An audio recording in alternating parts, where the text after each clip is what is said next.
Good morning, ladies and gentlemen, and happy new year. Hope that it really is an incredible year for you, that 2026 kicks some dust into the face of 2025.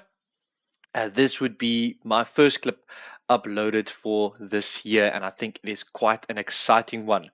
So before we get to that, my name is Jacobus Oberholster. I'm an AEC and Procon technical consultant with Micrographics, and you can check my email address there in the bottom left-hand corner.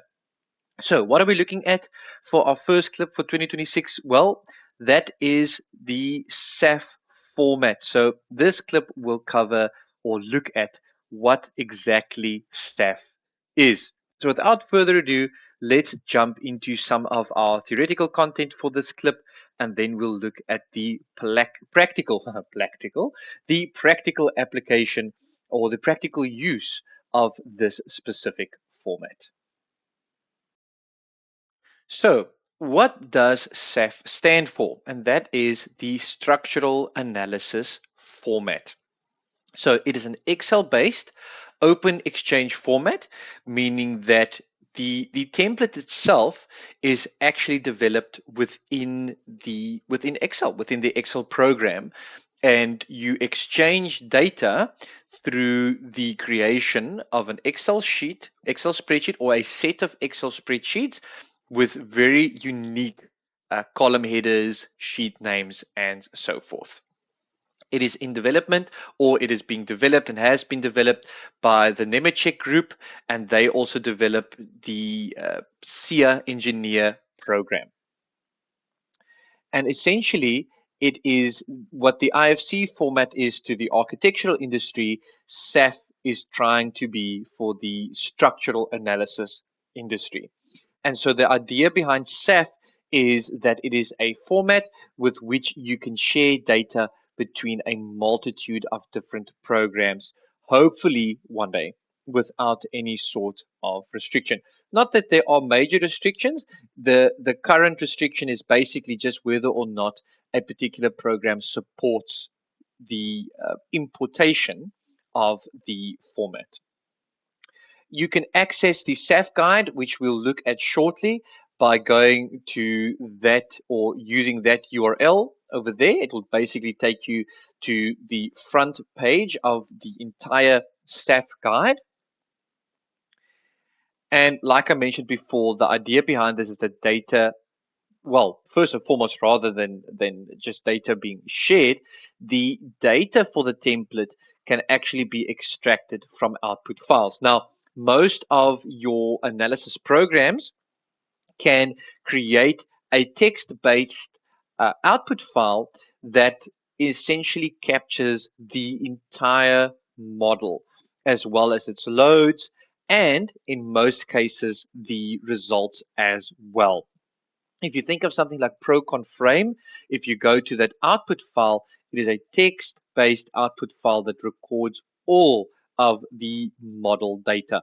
Now that data can then be worked into the SAF template, and then from there it can actually be imported into programs that support the SAF template or support the importing of SAF data. Now, what the cool thing about this is that it supports or allows for unsupported integration. And what I mean by unsupported is that you maybe have a program and you can create that output file, but you want to integrate it with something like IDEA StatiCa's checkbot, for an example. But there is no BIM link that allows you to directly export that data from your analysis software to checkbot.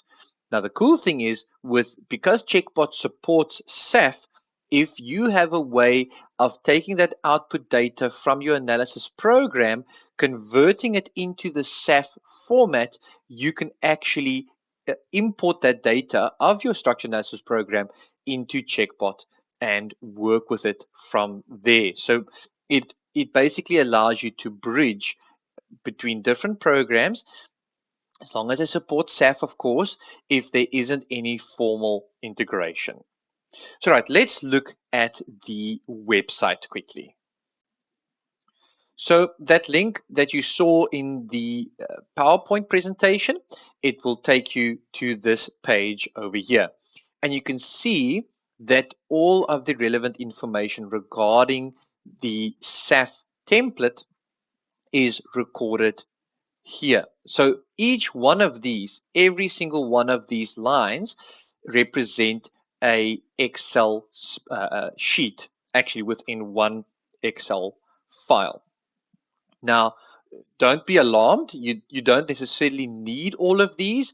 So depending on what type of data is supported in the program that is importing the SAF data, you would exclude actually quite a lot of these sheets. Right. So for instance, your if you think of checkbots on IDEA StatiCa side, you won't have any of the action sheets, for instance, because the program reads only the result. So you'd only look at something like the result internal force 1D sheet. Okay, so you don't necessarily need every single one of these sheets. Right, so let's just look at who supports SAF. So you can see here that the SAF implementation supported version, so there's different versions of SAF, and then import and export. And you can see there's CI engineer, import yes, and export yes as well. And you can see quite a lot of these programs, some of them are somewhat familiar, actually support both the import and export of the SAF template. Some of them, of course, don't. They only allow for import and don't necessarily export. All right, so there's Global, so that would be RFM. And if we look at IDEA StatiCa, we can see that IDEA StatiCa imports the SAF data but does not export to SAF.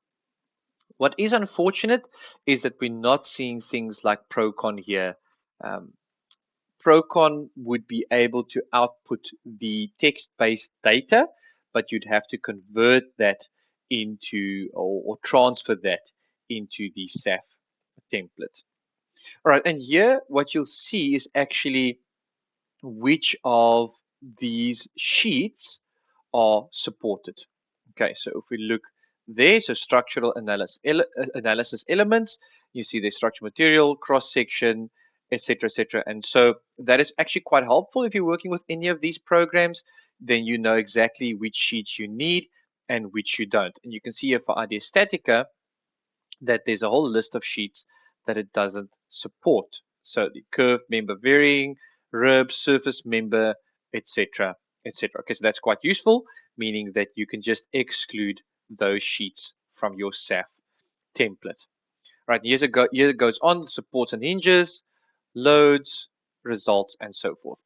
And if we check at loads, IDEA StatiCa supports just the first three, which is load group, load case, and load combination, and that is correct.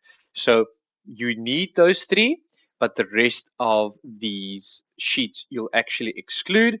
And then with results, you can see that result internal force 1D is supported by IDEA StatiCa.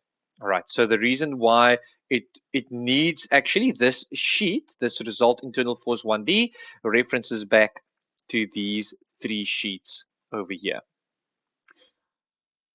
All right. So there's of course some additional information that you can look at. You can see actually that robot is mentioned here and that there is a supported version, which is quite interesting. That is a very old version.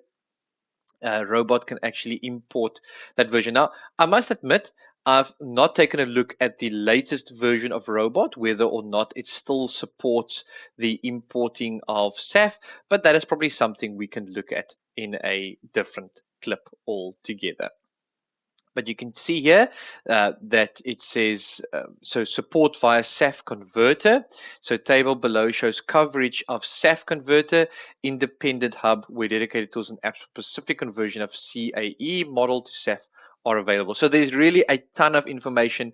I would really, if you are working with a supported program, I would really, really take a look at what, just all of this information, what is available, And of course, there's even integration workflows for programs that aren't listed here because we have that output file, and we'll look at that shortly.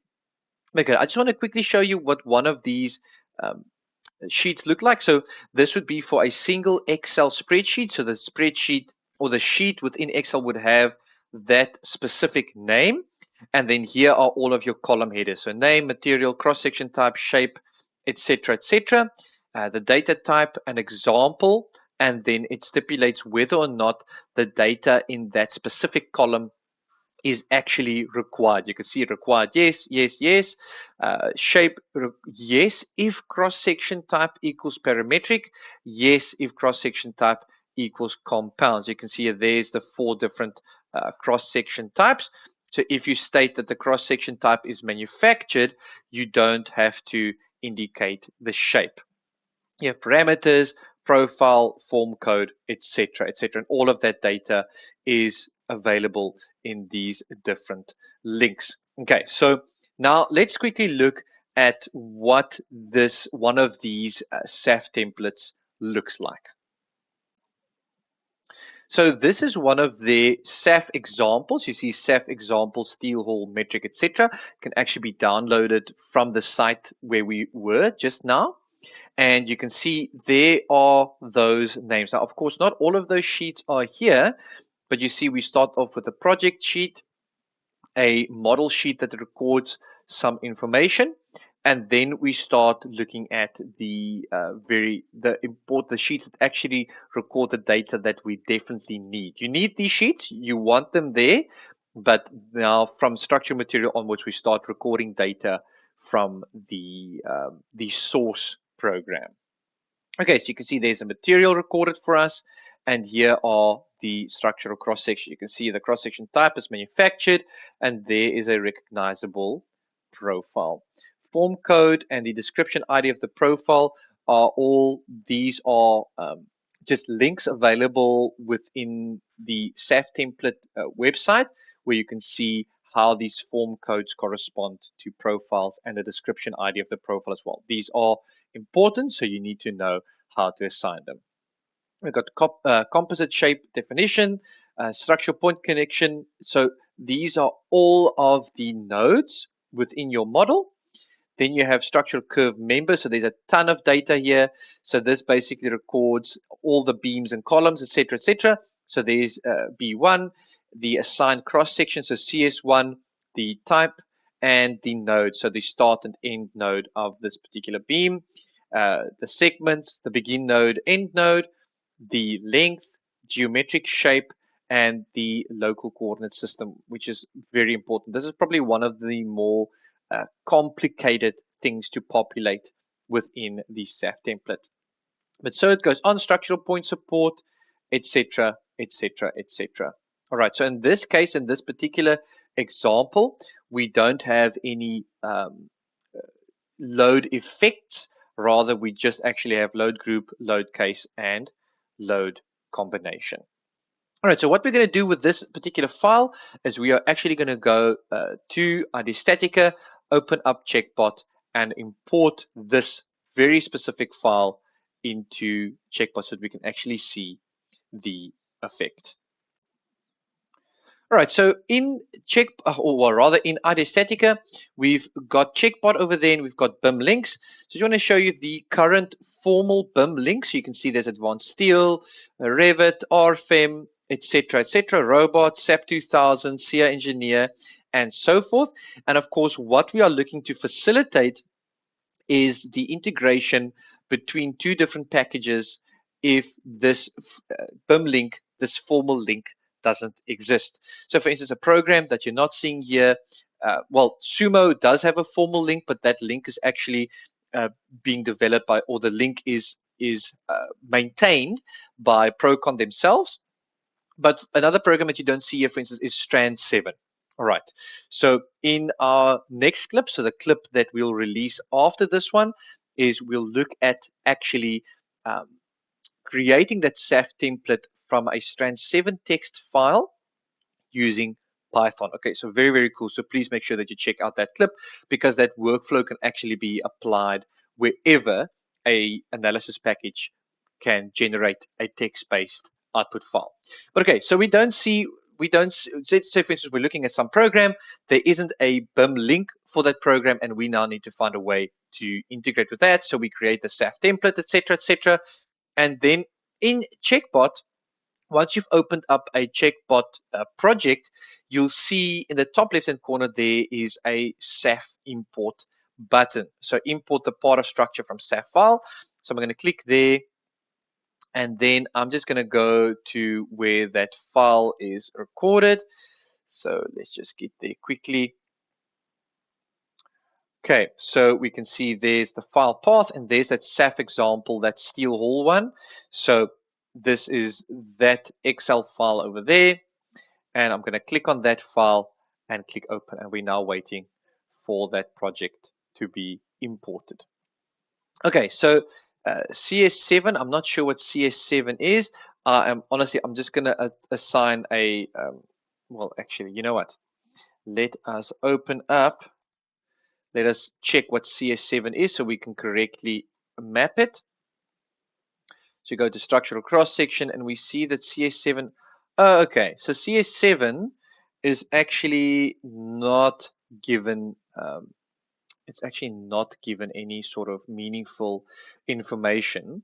So what I'm going to do is I'm just going to assign a circular hollow section to that. So I'm going to use that, and I'm happy with that for now. We can always modify that a bit later, but we're just waiting for this project to import. Okay, and there we go, right? Okay, so CS7 is actually the rafter. Interesting. So we actually see that we have got our model over here. How cool is that, right? So this is all done with, it's actually this, all this data is driven with an Excel spreadsheet. So how cool is that, right? So that is sort of, this is the kind of output that you're looking for from SAF. And of course, if you're looking at integrating with another package, then you just need to make sure that it supports the importing of the SAF data. All right, so that's all for this clip. Thank you so much for checking this out. And please make sure that you check out the rest of the clips that we'll be releasing for this month. We will be looking at another, the one that I just mentioned with regards to using Python scripting to actually extract the data from the text-based model or text-based data, and then working with exactly the same workflow. So thank you so much again for checking this out. Please like and subscribe if you haven't already. And if you have any questions, you're more than welcome to contact me via email, or you're welcome to pop something in the comment section below, and I'll make sure to answer you as quickly as possible.